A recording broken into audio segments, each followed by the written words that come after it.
Hello friends welcome to my channel child to care. तो देखो आज के आमी क्लास 5 परिवेश पढ़ाबो। तो आगे दिन ही प्रथम अध्याय मानव देह शुरू करेছিলাম। तो सेई अध्याय थेके आज के पेज नम्बर 2 त्वक कोथाय पातला एबं कोथाय पुरु एटा और नम्बर 3 पेजे त्वकेर ऊपर नीच এই চ্যাপ্টার দুটো আমি তোমাদেরকে পড়াবো এবং সেখান থেকে বিভিন্ন প্রশ্নের উত্তরও তোমাদেরকে করিয়ে দেব। তো তোমাদের কাছে অনুরোধ ভিডিওটি স্কিপ না করে পুরোটা তোমরা অবশ্যই দেখবে আর যদি ভালো লাগে তাহলে অবশ্যই কমেন্ট বক্সে কমেন্ট করে জানাবে। ত্বক কোথায় পাতলা কোথায় পুরু অর্থাৎ কি জানবো আমরা যে ত্বক আমাদের শরীরে যে চামড়া বা ত্বক আছে সেই চামড়া কোথায় কোথায় পুরু হয় আর কোথায় কোথায় পাতলা হয় সেটা আজকে আমরা জানবো। তো বিভিন্ন প্রাণীর চামড়া বা ত্বক কিন্তু বিভিন্ন রকমের হয়, সেগুলো কি হয় তাদের ব্যবহারের ধরন অনুযায়ী কিন্তু এক একটা প্রাণীর চামড়া বা ত্বক এক এক রকমের হয়। তো দেখো এখানে আমরা আজকে মানুষের চামড়া বিশেষ করে আমাদের চামড়া শরীরের কোন অংশের চামড়া কীরকম সেটা সম্পর্কে আজকে জানবো। দেখো পরদিন দিদিমণি আসার আগেই ত্বক নিয়ে কথা শুরু হলো। আমিনা নিজের হাতটা দেখছিল। একসময় বলল চামড়া যেখানে পাতলা সেখানেই শিরাগুলো দেখা যায়। তাহলে ও কী করছিল নিজের হাতটা দেখছিল, দেখতে দেখতে একসময় হঠাৎ করে বলে উঠলো কি যে চামড়া যেখানে পাতলা সেখানে নাকি শিরা হাতের শিরা দেখা যায় আর চামড়া যেখানে মোটা সেখানে দেখা যায় না, তাই হাতের চেটোর দিকে কিন্তু শিরা দেখা যায় না। তাহলে হাতের চেটো কোথায় কোনটা তোমরা জানো তো? এই দেখো এটা হচ্ছে আমাদের হাতের চেটো। দেখো এখানে কিন্তু আমরা কোনো শিরা বা উপশিরা দেখতে পাই না, কিন্তু হাতের যেখানে চামড়া পাতলা অর্থাৎ দেখো হাতের ওপরের চামড়াগুলো কিন্তু পাতলা, এইখানে কিন্তু আমাদের শিরাগুলো দেখা যায় যে এইখানে শিরা রয়েছে এখানে শিরা রয়েছে এগুলো আমরা দেখতে পাই কি তাই না? দেখবা তোমাদের হাতগুলো নিজেরা দেখে নাও, দেখো দেখতে পাবে। তাহলে সবাই নিজের নিজের হাতের দুই পিঠ দেখে নিল। আমিনা ঠিকই বলেছে, দেখে নিয়ে তখন ওরা কি বলেছে আমিনা ঠিকই বলেছে, কিন্তু চামড়া কোথাও পাতলা আবার কোথাও পুরু কেন? তাহলে সবই তো ঠিক আছে কিন্তু চামড়া কোথাও পুরু আবার কোথাও কেন পাতলা, এটা সবার মনে প্রশ্ন আসছে। তো দেখো তখন সুজয় বলল হাতের কোন দিকটায় বেশি ঘষাঘষি হয়? মিনা বলল চেটোর দিকটায়। তাহলে হাতের চেটোর দিকটা দিয়ে আমরা সবসময় কাজ টাচ করলে পারে চেটোর দিকটাই আমাদের বেশি ব্যবহৃত হয়, অর্থাৎ চেটোর দিকটায় আমাদের বেশি ঘষাঘষি হয়। তখন মিনা বলল চেটোর দিকটাতে। রফিক বলল তাই কি হাতের চেটোর দিকের ত্বক মোটা হয়ে গিয়েছে? ইতু বলল পায়ের তলার চামড়া আরও পুরু। তাহলে দেখো আমাদের যে দিকটায় ঘষাঘষি হচ্ছে চামড়ার সেই দিকটাই কিন্তু হিসাবে পুরু বা মোটা থাকছে চামড়াগুলো, অর্থাৎ হাতের যে চেটোর দিক সেই দিকটা আমাদের বেশি ঘষাঘষি হয়, সেই দিকটাতে আমরা কাজ করি তাই না? তাহলে সেই দিকের চামড়াটা মোটা। আবার ইতু বলছে পায়ের তলার চামড়া কিন্তু আবার আরও পুরু, আমাদের যে পায়ের চেটো আছে সেই চেটোর তলায় যে চামড়া সেটা কিন্তু আরও পুরু। গোড়ালির কাজটা আবার সবচেয়ে পুরু, গোড়ালির কাজটা একদম মোটা চামড়া শক্ত হয়ে থাকে। গোড়ালিতে কি বেশি ঘষাঘষি হয়? তাহলে গোড়ালির চামড়া মোটা কেন কি তার জন্য বলছে যে গোড়ালিতে কি বেশি ঘষাঘষি হয়? মিনা বলল হাঁটার কথা ভেবে দেখো, গোড়ালির উপর শরীরের সমস্ত ভার পড়ে, সেখানে বড় মোটা না হলে চলে? তাহলে আমাদের যখন আমরা হাঁটি তখন কি হয় আমাদের গোটা শরীরের ভারটা কোথায় গিয়ে পড়ে? ওই আমাদের পায়ের যে গোড়ালি আছে সেই গোড়ালির ওপরে গিয়ে পড়ে এবং সেই গোড়ালিটা কি হয় তখন মাটি দিয়ে চলাফেরা করে তাই তো? সেই মাটি আছে সেই মাটির সাথেও কি হয় ঘষাঘষি খায় কিন্তু। তো দেখো তাই বলছে যেদিকে সুজন রফিকের হাতের চামড়াটা 2 আঙুল দিয়ে ধরলো। তাহলে কি করলো রফিকের হাতের চামড়াটা 2টো আঙুল দিয়ে ধরলো, বললো এইভাবে ধরে দেখো কোথাকার চামড়া কতটা পুরু বুঝতে পারবি। চামড়াটা ধরে বলছে দেখো কোথাকার চামড়া কতটা পুরু সেটা বুঝতে পারছে। গোড়ালির চামড়াটা কেন মোটা হয় বলছে দেখো যে গোড়ালির চামড়া যখন আমরা হাঁটি তখন কি হয় হাঁটার সময় আমরা জুতো পরে থাকি, সেই জুতোর সাথে বা মাটির সাথে ঘষাঘষি হয়, ঠিক আছে? তাহলে সেই যেহেতু ঘষাঘষি লাগছে তাহলে সেখানকার চামড়াটা অবশ্যই পুরু হবে এবং গোড়ালিটা যদি যাতে কেটে কুটে না যায়, অর্থাৎ আমরা যদি খালি পায়েও অনেক সময় হাঁটে অনেকে, সেই মাটির সাথে বা কাকড় বালির সাথে যদি ঘর্ষণে যাতে ত্বকের কোনো ক্ষতি না হয় সেই কারণেই কিন্তু গোড়ালির চামড়াটা পুরু হয়, যাতে সেই চামড়াটা ক্ষয় না হয়। বোঝা গেল? দেখো শরীরের নানান অংশের ত্বক কত পুরু তা দেখো, তারপর লেখো। তাহলে আমাদের শরীরকে নিজেদেরকে দেখতে বলছে, দেখে শরীরের যে বিভিন্ন অংশ রয়েছে সেখানকার চামড়াগুলো কীরকম সেগুলো সম্পর্কে তোমাদেরকে লিখতে বলছে। দেখো শরীরের অংশ গালের চামড়া কি হয় পাতলা হয় তাই তো? তারপরে দেখো পায়ের পাতা আছে আমাদের, পায়ের তলার চামড়া কি হয়? পায়ের তলার চামড়া হয় পুরু। পিঠের চামড়া কি পাতলা। তারপরে দেখো গলা, আমাদের গলার চামড়া কি পাতলা। হাতের তালু পড়লাম আমরা, হাতের তালু চামড়া পুরু বা মোটা, তাই জন্য কী হয় শিরা দেখা যায় না। আবার হাতের ওপরের চামড়াটা কি হয় পাতলা হয়, সেখানে আবার শিরা দেখা যায়। পায়ের পাতার চামড়া পাতলা, গোড়ালির চামড়া সবচেয়ে পুরু, চোখের পাতার চামড়া সবচেয়ে পাতলা হয়। তাহলে সবচেয়ে পুরু চামড়া কোথায় হয় গোড়ালি, আর চোখের পাতার চামড়া হয় সবচেয়ে পাতলা। তাহলে এই হলো এই ছকটা। তো দেখো এবার এখান থেকে কি কি প্রশ্ন হতে পারে আমি তোমাদেরকে দেখিয়ে দিচ্ছি। দেখো ত্বক কোথায় পাতলা কোথায় পুরু, এখান থেকে আমাদের প্রশ্ন শুরু হচ্ছে। তো প্রশ্ন শুরু করার আগে বলে রাখি যে আমার পড়ানো যদি তোমাদের ভালো লেগে থাকে তাহলে অবশ্যই ভিডিওটিতে একটি লাইক, কমেন্ট এবং শেয়ার করবে। আর যারা আমার চ্যানেলে নতুন আছো তারা অবশ্যই চ্যানেলটিকে সাবস্ক্রাইব করে পাশে থাকা বেল আইকনে প্রেস করবে, যাতে সবার আগে নোটিফিকেশান তোমাদের কাছে এসে পৌঁছায়। আর আমার পড়ানো কেমন লাগছে তোমরা অবশ্যই কমেন্ট বক্সে জানাবে, না হলে আমি তো বুঝতে পারছি না যে তোমাদের কোথাও বুঝতে অসুবিধা হচ্ছে কিনা বা তোমাদের ভালো লাগছে কিনা কেমন। তো চলো শুরু করি। শরীরের শিরাগুলো কোথায় দেখা যায়? চামড়া যেখানে পাতলা সেখানে শিরা দেখা যায়, আর যেখানে চামড়া পুরু সেখানে শিরা দেখা যায় না। যেমন দেখো হাতের চেটোর দিকে শিরা কিন্তু দেখা যায় না, তাই তো।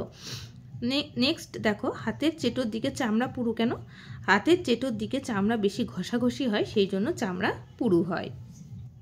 নাম্বার 3, পায়ের কোন অংশে চামড়া বেশি পুরু হয়? গোড়ালির চামড়া বেশি পুরু হয়। গোড়ালির চামড়া পুরু হয় কেন? পায়ের গোড়ালির ওপর আমাদের শরীরে সমস্ত ভারটা পড়ে, হাঁটার সময় মাটির সঙ্গে বা জুতোর সঙ্গে গোড়ালির ঘষাঘষি লাগে এবং তার ফলে যাতে চামড়া ক্ষয়ে গিয়ে কোনো ক্ষত সৃষ্টি না হয় সেই জন্য গোড়ালির চামড়া পুরু হয়। কোশ্চেনটা কিন্তু ইম্পর্টেন্ট আছে, ভালোভাবে তোমরা পড়বে, পরীক্ষায় আসার সম্ভাবনা খুব বেশি। নাম্বার 5, আমাদের শরীরের সমস্ত ভার কিসের ওপর পড়ে? আমাদের শরীরের সমস্ত ভার কোথায় পড়ে? পায়ের গোড়ালির ওপর। নেক্সট দেখো ত্বকের উপর নিচ। আচ্ছা আমাদের যে ত্বক আছে সেই ত্বকের ওপর নিচ করে স্তর রয়েছে, ঠিক আছে। সেই বাইরের স্তরকে বলা হয় এপিডার্মিস, ভিতরের স্তরকে বলা হয় ডার্মিস। এইভাবে বিভিন্ন রকমের ত্বক আছে এবং সেই ত্বকের বিভিন্ন স্তরে কিন্তু বিভিন্ন রকমের উপাদান থাকে। হ্যাঁ, তা সেই ত্বক কী হয় আমাদের ছড়ে যায়, কেটে যায়, তাই না? সে কেটে গেলে আমাদের জ্বালা হয় বা পুড়ে গেলে ফোসকা পড়ে, সবই কিন্তু সেই ত্বকের উপরেই হয়। তাই দেখো এবার আমরা ত্বকের উপর নিচ সম্পর্কে জানবো। স্কুলের কাছে এসে হঠাৎ হোঁচট খেয়ে পড়ল সুজন।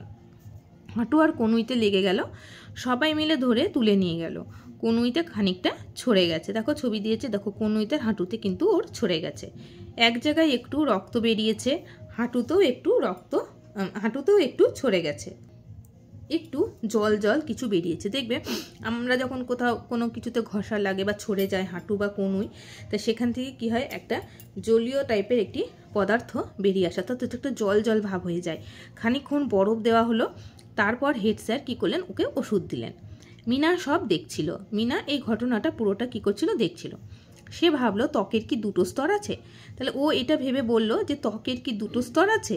একটা স্তরে জলের মতন কিছু থাকে আর একটা স্তরে রক্ত। তাহলে যেহেতু ওর কেটে গেছে সেহেতু সেখান থেকে কী হচ্ছে, জল জল কিছু বেরিয়েছে আর একটু রক্ত বেরিয়েছে বলে সে ভাবছে কি ত্বকের মনে হয় দুটো স্তর আছে, একটা থেকে জল বেরোচ্ছে আর একটা থেকে রক্ত বেরোচ্ছে। দিদি ক্লাসে এলে সে জানতে চাইলো, অর্থাৎ দিদিমণির কাছে সে জানতে চাইলো।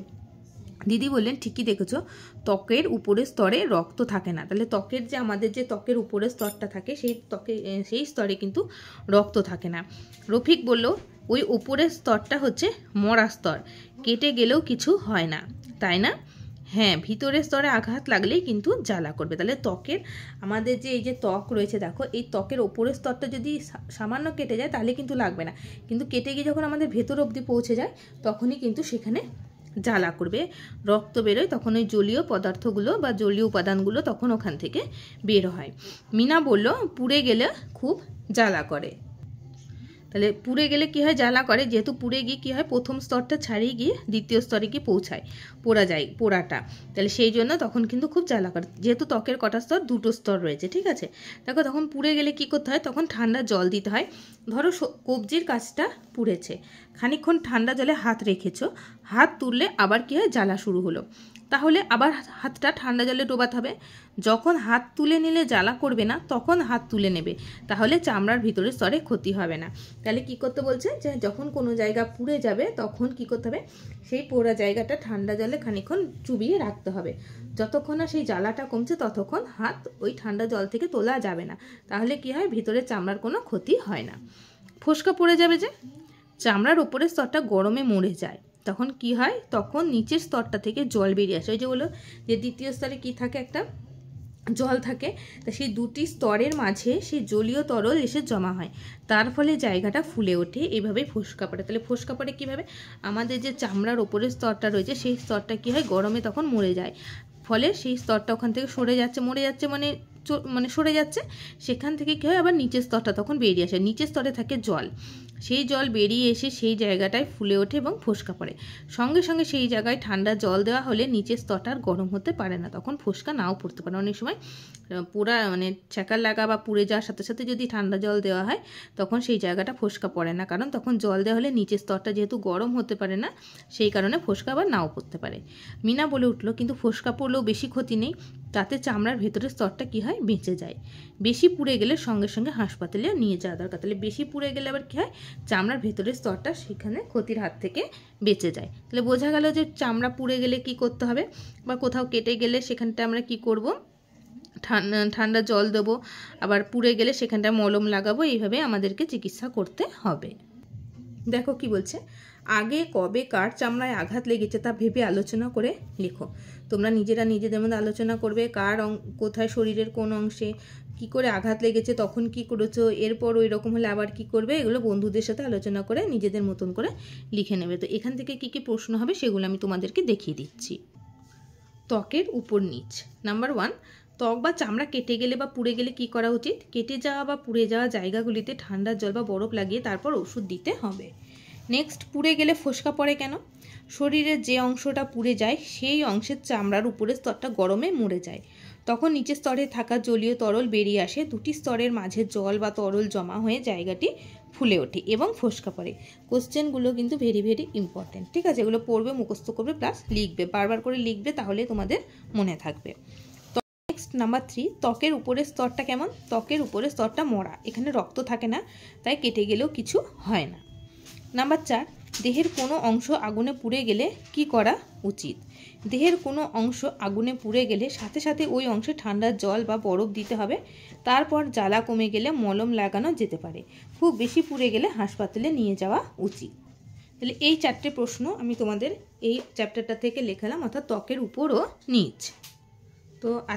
তো আজকে আমি এই পর্যন্তই পড়ালাম। তোমরা অবশ্যই গল্পগুলো ভালোভাবে পড়বে এবং আমি যে প্রশ্ন উত্তরগুলো তোমাদেরকে করিয়ে দিলাম সেগুলো ভালোভাবে পড়বে এবং মুখস্থ করবে। তাহলে আজকে এই পর্যন্তই থাকলো, সবাই ভালো থেকো।